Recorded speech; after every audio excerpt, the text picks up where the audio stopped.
The first step in flood damage cleanup is to remove damaged furniture and belongings. Afterward, dry wet areas thoroughly using dehumidifiers and air movers. Each wet inch must be dried thoroughly, from the inside and out. This is especially important for walls, as moisture vapor will penetrate them. It is important to inspect walls and floors carefully, as hidden damage may still be present. This is why professional cleaning companies are highly recommended. In addition to using a dehumidifier and an air mover, it is important to remove any wallpaper and baseboards. You should also use fans to move air around wet walls. Additionally, you should consider hiring a professional to repair and restore your wet area. These professionals will utilize heavy-duty fans and moisture meters to ensure that your walls are dry before continuing with repairs. In addition, they can also help you refinish any damaged areas. Upon completion of cleanup, it is important to remove all wet materials from affected areas. The first step in water damage restoration is drying the wet areas. This process is essential for preventing mold from growing in your home. In addition to removing the wet materials, a professional will inspect and clean the area to minimize the risk of developing mold. After the walls are thoroughly dried, you can move on to painting the affected surfaces.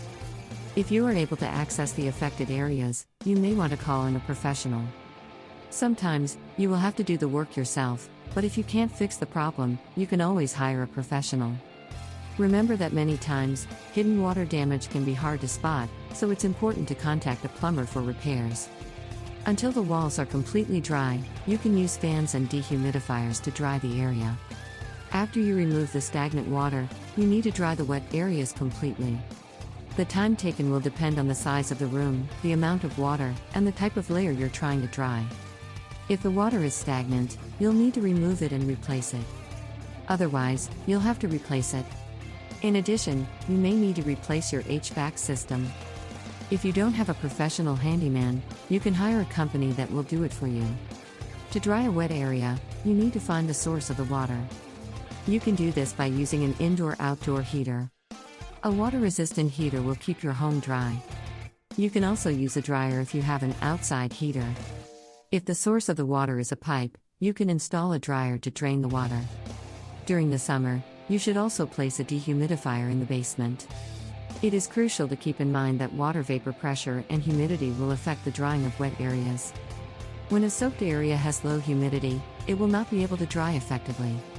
A heater will not dry the wet area properly if the water is too humid. The heater will increase the moisture content in the air. If the temperature is low, you can also use a hot air dryer to dry the area. Another way to dry a wet area is to use a dehumidifier. This will help remove moisture in a large area in a few days. It will also help the structure stay dry. It will also help to reduce the amount of moisture in the water, allowing it to breathe easier. If the air dries out properly, there will be no need to worry about mold growth. This is a vitally important aspect of a wet environment. The process of drying a wet area should begin as soon as possible. Even a few days can make a huge difference. Soil can absorb water from the air and evaporate moisture faster when it is saturated with moisture. By saturating the soil, it will prevent microbial growth, which will lead to a reduction in the amount of carbon dioxide released into the air. Soil is a critical component in climate change and needs to be dried as quickly as possible to keep it healthy.